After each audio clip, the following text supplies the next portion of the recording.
अस्सलाम वालेकुम, मैं इंजीनियर उमर जेमकॉन इंजीनियर की तरफ से आप सबको वेलकम करता हूं। आज का हमारा टॉपिक है हाउ टू चेक शटरिंग।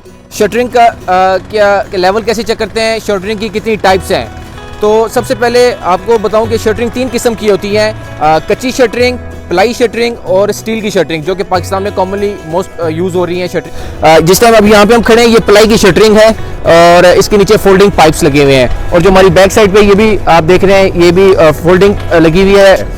तो सबसे पहले चेक करने का जो तरीका है वो ये है कि आपने शटरिंग की सरफेस देखनी है कि उसकी सरफेस स्मूथ है कि नहीं, क्या ये शटरिंग न्यू है या ओल्ड है, और अगर ओल्ड है तो उसमें रिपेयर हुए हैं, अगर रिपेयर हुए हैं तो आपने वो सारी उसकी रिपेयरिंग चेक करनी है। सेकंड, आपकी जो शटरिंग लेनी है वो आपकी क्लीन होनी चाहिए, साफ होनी चाहिए और ऑयली होनी चाहिए। आपकी जो ये टॉप सरफेस है ये ऑयली इसलिए होनी चाहिए ताकि आपका जो कंक्रीट और स्टील के साथ जो शटरिंग की प्लेट है उसका जॉइंट जो है वो ना बने और आसानी से इजीली रिमूव हो सके, इसलिए इसको ऑयली होना ज़रूरी है। इसके बाद जो है शटरिंग ज़्यादातर बिल्डिंग में जो फ्रेम स्ट्रक्चर बिल्डिंग है वहाँ पे हम बीम में शटरिंग यूज़ होती है। आपकी ये बीम है, इस बीम में शटरिंग यूज़ होती है, कॉलम में शटरिंग लगेगी आपकी और स्लैब में शटरिंग लगेगी। अब इनको चेक कैसे करते हैं, सबसे पहले स्लैब शटरिंग की बात करते हैं। स्लैब शटरिंग का जो ये लेवल है आपका, ये लेवल हो गया और ये लेवल हो गया, ये आपका सेम होना चाहिए। ये कैसे चेक कर सकते हैं, आप ऑटो लेवल मशीन है, आप ऑटो लेवल मशीन से स्टाफ रॉड के जरिए रीडिंग चेक कर सकते हैं कि ये सेम रीडिंग आ रही है। अगर आपके पास मशीन नहीं है तो आप देसी तरीका ये है कि आप ब्रिक्स रखें, दोनों साइडों पे फिश डोरी बांधें और फीते से आप जो है इस तरह लेवल चेक कर लेना है कि कितना आ रहा है इसका लेवल आपका स्लैब का।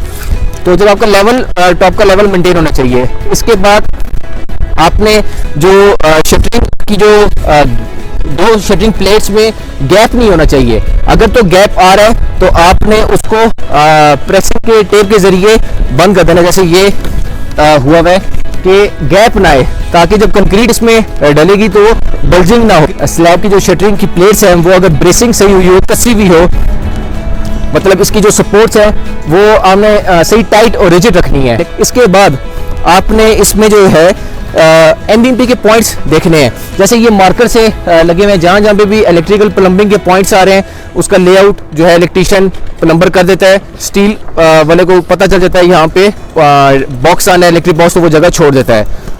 या मार्कर के थ्रू भी पॉइंट्स लगा सकते हैं, रेड ऑक्साइड के थ्रू भी लगा सकते हैं।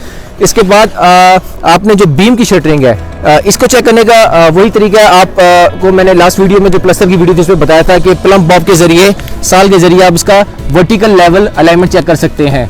आप इसका जो है दूसरा तरीका जो है, बीम की शटरिंग लगाने से पहले आपने इसका बीम बॉटम लगाना होता है कॉलम में, जो कि सर्वेयर लगाता है बेंचमार्क शिफ्ट करके। तो बीम बॉटम लेवल को देखते हुए शटरिंग वाला जो है वो उसका शटरिंग का बॉटम बांधता है। फिर आते हैं हम कॉलम की शटरिंग की बात करते हैं। कॉलम की शटरिंग भी वर्टिकली आप उसके अलाइनमेंट प्लम बॉब के जरिए चेक कर सकते हैं, उसके कॉर्नर्स राइट एंगल के जरिए चेक कर सकते हैं। आपकी जो कॉलम का जो पोरिंग लेवल है, लेट्स सपोज आपका ये कॉलम है, इसकी अगर शटरिंग आपने बांधी है, आपने इसकी कंक्रीट करनी है, तो आप पहले से यहाँ पे पोरिंग का पॉइंट मार्क कर दें। ये निशान लगाना इसलिए ज़रूरी है ताकि मिस्त्री को, मेसन को मालूम हो कि कंक्रीट इस लेवल तक करनी है। पॉइंट्स लगाने का मकसद ये है ताकि आपकी कंक्रीट की फिनिश सिमिलर हो, स्मूथ हो, एक लेवल पे कंक्रीट की जो है ना आपकी थिकनेस आए। अगर आप पॉइंट्स नहीं लगाए होंगे तो आपकी कंक्रीट की थिकनेस कहीं ज़्यादा हो जाएगी, कहीं कम हो जाएगी। तो इसलिए जो है पोरिंग लेवल के पॉइंट्स आपने लाजमी लगाने हैं शटरिंग करने के बाद। जब कंक्रीट हो जाए आपकी, तब आपने शटरिंग उतारनी है। मुख्तलिफ डेज है बीम की शटरिंग, और डेज है उतारने के। स्लैब के लेट्स सपोज मिनिमम 15 डेज है, उसके बाद आप शटरिंग उतारते हो। और उसके बाद शटरिंग अगर आपकी लेवल सही हुआ तो आपकी जो सॉफिट होगी, जो इसके नीचे रूफ सीलिंग होगी, वो बिल्कुल प्लेन होगी। तो अगर आपकी अच्छी शटरिंग होगी तो वो इतनी साफ निकलेगी कि आपको प्लस्तर की भी ज़रूरत महसूस नहीं होगी। तो ये जो है आपने उसकी रूफ सीलिंग से रिलेटेड देखना है। इसके बाद आपने देखना है कि जो प्रॉप्स हैं उसकी जो सपोर्ट्स हैं, लाइक वो जो सपोर्ट्स हैं, जिस जगह पे वो सपोर्ट है वो मजबूत होनी चाहिए, सॉफ्ट जगह पे ना हो, और जो क्लम्प्स हैं जिसे वो बांधते हैं उसको, वो क्लम्प्स भी टाइट होने चाहिए। तो ये थी हमारी शटरिंग से रिलेटेड वीडियो। उम्मीद करते हैं आपको पसंद आएगी, और जेमकॉन इंजीनियरिंग की इस तरह की इंफॉर्मेटिव वीडियोस से फ़ायदा उठाने के लिए हमारे यूट्यूब चैनल को सब्सक्राइब करें। थैंक यू सो मच, जज़ाकल्लाह।